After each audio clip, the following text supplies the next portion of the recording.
My name is Paul Atreides, Duke of Arrakis. What's poppin', y'all? Welcome back to another YouTube video, and today we're taking a look at the Paul Atreides Ornithopter, the weird grasshopper flying vehicle. This is a £150 set, but I got it on sale from Amazon at £100, so I think that's a really cool deal. And this set has no stickers. It does have a lever at the back, which you can lift forward, and it pulls out all the wings. As you can see, I'm struggling to do it there. I'm struggling quite a lot. But it does also open up at the sides of the cockpit to fit in two minifigures, and there is a printed tile there, and you can move the levers up and down as well to sort of have them drive it. There is also landing gear, which you can use at the bottom. Again, if you pull that down, the landing gear does come out on its own. And I am going to be honest, I genuinely hated building this set. It is a massive Technic set, and I genuinely hate Technic builds. It was such a pain to constantly have to put these pins together and work it all out and put it in so perfectly. And I hated every second of it. I hate Technic pins. I hate using them. I hate the Technic connections. But I am so happy with how this build turned out, and I feel so much more accomplished by building it and seeing how cool it looks at the end. And some of the sort of systems are a little bit janky with when trying to pull out the sort of legs at the bottom. It does get stuck quite often. And with the wings as well, pulling them forward and back, there is a piece which can get stuck. It is a new piece with a spring on it, and I feel like mine is already bending, or maybe bent already, so it doesn't work as well. But it is on my shelf, and it does look beautiful, and this set does come with a solid total of 8 minifigures, which is a fucking lot. But I'm glad that there's this many. And my only nitpick with the figures is that Paul Atreides is the least accurate one of them all. However, there is a really cool tile for the Paul Atreides symbol on the side of the ship, very next to the window, and it is on both sides.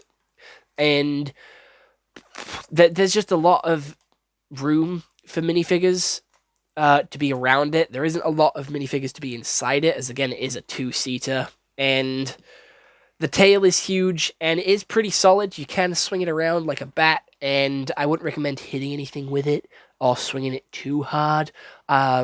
Again, any damages caused to your set from swinging it around like a baseball bat is completely on you. I'm taking no responsibility, but it does feel like a bat when holding it from the tail. It does have a sort of engine thing at the back to sort of keep it going, and it has some really nice part usage with the sort of phone piece and a couple of other sort of pieces being used as other pieces just to make the set that a little bit more chef kiss. And the figures are the main reason you're here. The figures are like the best part of this set.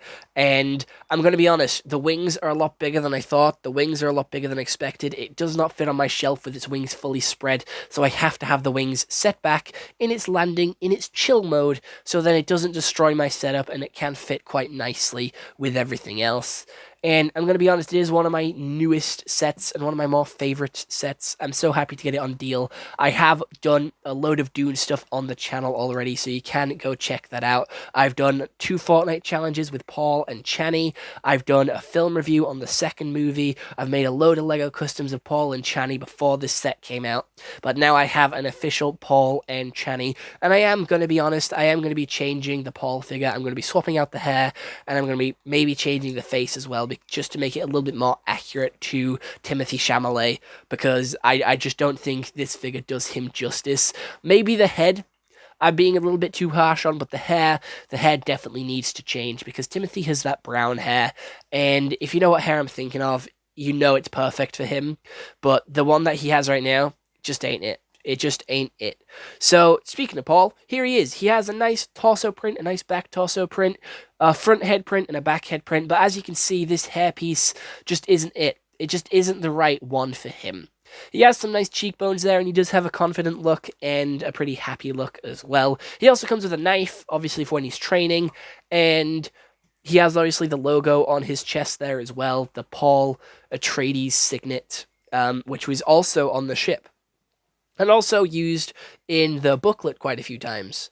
But, my name is Paul Atreides, Duke of Arrakis. Here he is, the man, the myth, the legend, and we can't forget the mum, who is also here using this gold piece. And you do have to be careful with these gold pieces, as they are some of the most fragile pieces, because they are a very good gold. She has some nice front torso printing, some skirt printing, a back face printing, and some front face printing, but each face deserves a second hairpiece, as the first one with the sort of veil in front of her head requires the hood, and the other one is for her hair. So you have a spare hair here for her, which I think is really cool, and it is such a good figure, so detailed, and looks like the actual actress, and one of the best figures in the set. However, we have a lot more to get through. There is so many other figures in this set, so we cannot dwell on this figure for too long. We are moving on from Paul's mother to Paul's father, played by Oscar Isaac, who has done a load of different characters here. He's played Moon Knight in Marvel. He's also played the Egyptian god in Marvel from the X-Men movies. And he's also played Miguel O'Hara from the Spider-Verse movies. And he is here now in front of us, not as Poe Dameron, but as a different space captain.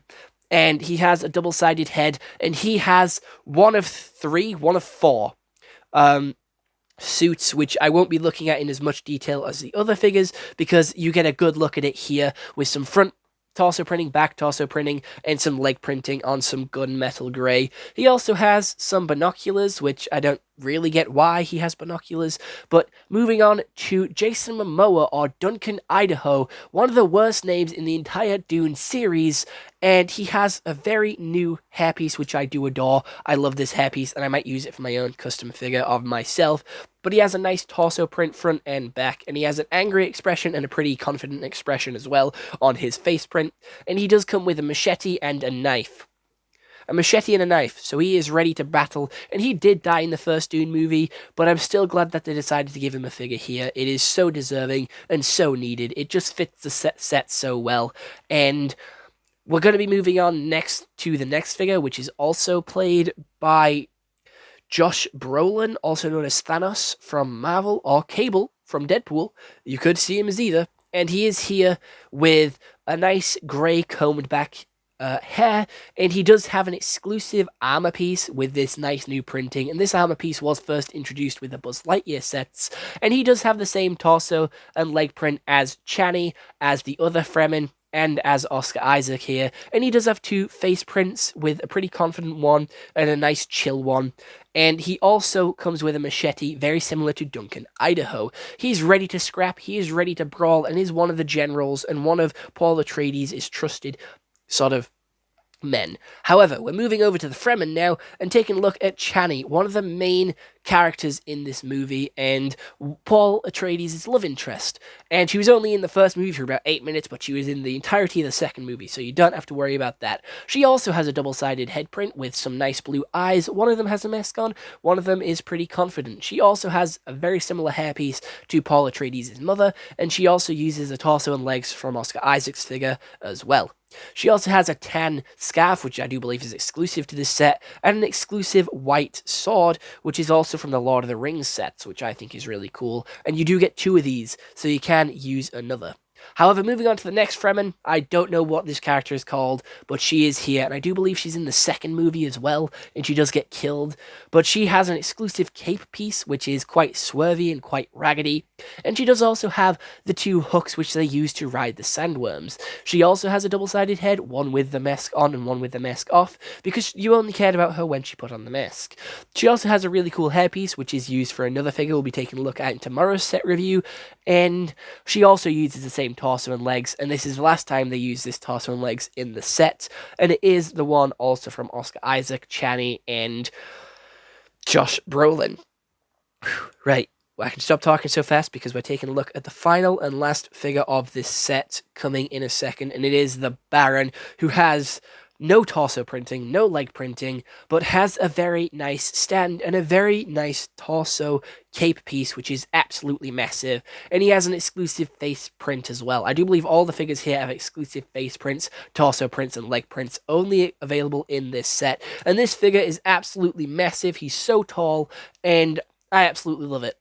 And this set is a genuine 10 out of 10 for me. It is a must get because if you love Dune, you'll love this set, and all these characters are so cool. I'm hoping they make another Dune set, maybe the Sandworm, just to get a couple of other characters that we didn't get before, and maybe give LEGO a second chance to try and upgrade this Paul Atreides figure from the absolute massacre that they did him. They did not do him justice, and he deserved to be treated a lot better. But other than that, I hope you all enjoyed this YouTube video. I'll see you all in the next one. I hope you all have an excellent day, and goodbye.